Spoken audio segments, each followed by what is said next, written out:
Hello, everyone. My name is Wes Bush, and I'm the host of the Product-Led Summit. And so today we're just going to go through how we can get the most out of the Product-Led Summit. And so both the AppQ's team and myself have been trying to find the top 50 SaaS experts to really just share what it takes to grow a product-led business.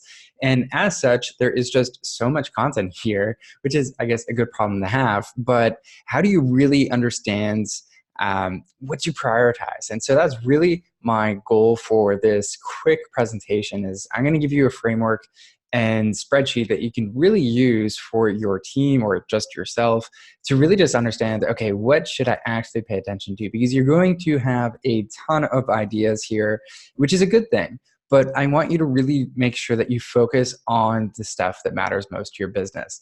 And so as a small little treat, if you do actually implement some of the big takeaways that you'll learn from the summit, I'm actually going to give you a gift. So stay until the end, or if you're going to cheat, you could definitely go to that part of the video right now, but you won't figure out how to prioritize what matters most to your business. So stick around to the end and I will definitely give you a really cool gift. So just a little bit about me if you're not too sure, and why I'm talking about this topic is whether it's working with companies that are, let's say, 500K up to 500 million, the biggest thing that I find a lot of companies struggle with is just prioritizing what is actually going to drive business results. And so that's one of the topics that I'm really excited about to cover in this quick presentation. And so all in all, what we're really trying to get at here is just build a growth engine for our business. And so what that really boils down to is, it's a lot easier said than done for a lot of people. But if we look at what a growth engine is, it's really not too complicated. And so there's really just inputs. We think about, okay, whether it's a new marketing channel, trade shows, advertising, email campaigns, you name it. There's a million different kinds of inputs you could put into your business to hopefully get to those outputs that you want, which is more customers, that annual recurring revenue improved. And so at the core of a growth engine, this is all it is. It's pretty simple. And so all you really need to do to build a growth engine for your business is understand your inputs and outputs. And I wish I could say it's that straightforward, but the part that actually is straightforward that a lot of people overlook is just the outputs side of the growth engine equation. So outputs are things like your number of signups, number of upgrades, the ARPU, customer churn, and your ARR, MRR. So if you're not tracking these metrics, stop the video, make sure you get these in place, whether you're using ProfitWell, ChargeBee, Stripe, or a lot of these systems, they will actually show you them. And that's because they are just the core of your business. They give you the just understanding, like kind of like a scorecard of how your business is doing really quickly. Now, we're going to dive into the inputs side of things, which is going to show us just what are some of those ideas that we could really prioritize and work on to build that growth engine and get these outputs that we ultimately want as a business.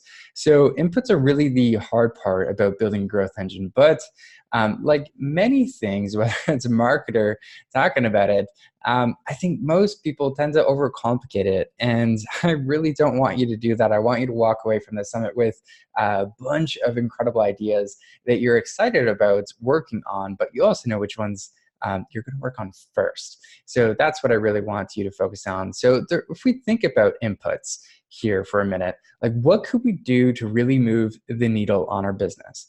And so I'd actually argue there's three main inputs.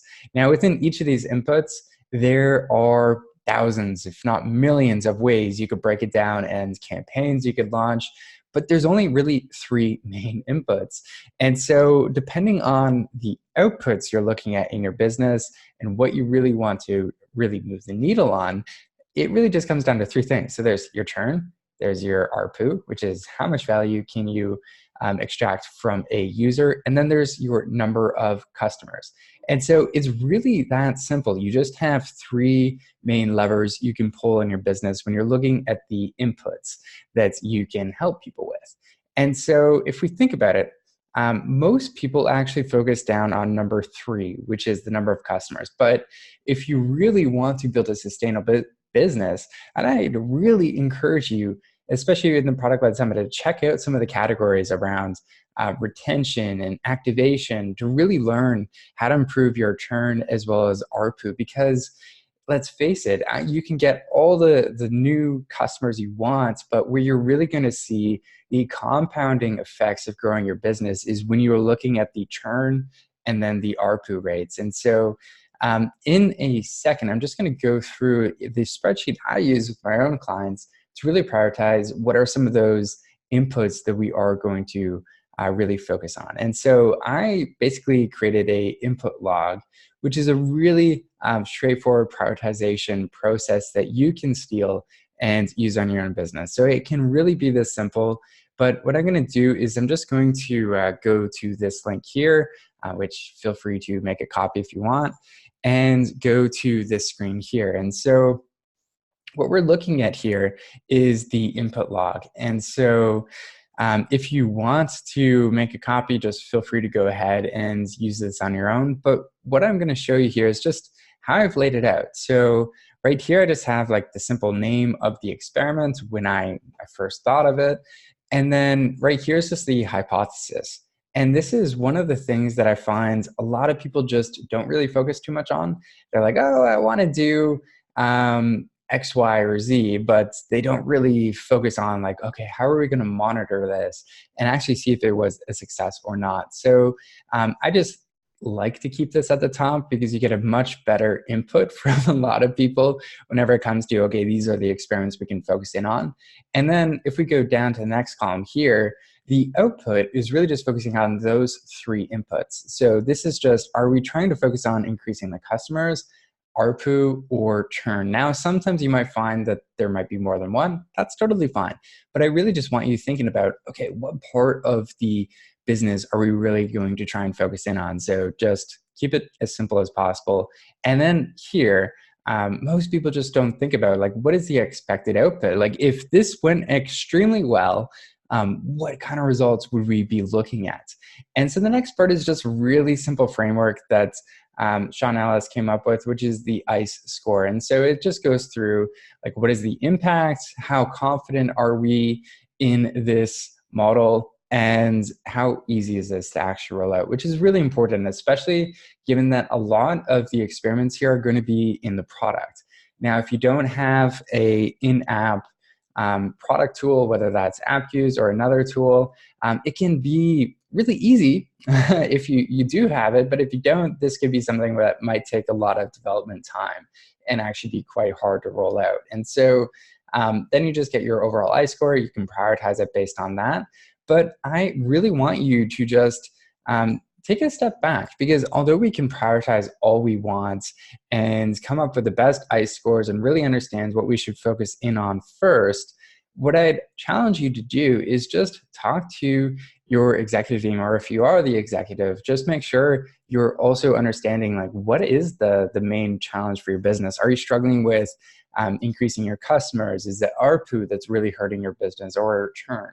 And then just prioritize those experiments first. And so even though they might not have the best ICE score, you're really just trying to focus on, okay, what output can I work on, so that whenever we're looking at this growth engine, we're really just focused on, okay, how can we really get really specific about the right inputs and making sure that that helps us get to the right outputs as well.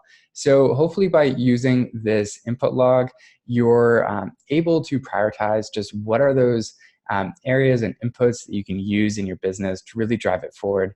And so in conclusion, just really get better at prioritizing, because there's going to be so many ideas at the Product Led Summit, and that's the beauty of it, but also it can be quite overwhelming. So I don't want that to be the case for you, but I want to make sure that you're able to drive the biggest results possible.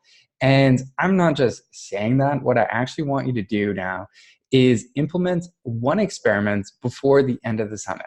And so if you can do that, I will send you my book for free. Now, all you need to do to take me up on this offer is email me at wes@productled.com and let me know what that experiment was. And if you've seen some results, just yet. And so this, you need to move on this quick. I want to hear before July 25th, 2019, if you've implemented this experiment or not. So I hope you like the challenge, and I want to hear how you find it prioritizing all the amazing ideas at the summit. So with that, hope you found this useful, and have an amazing day. Cheers.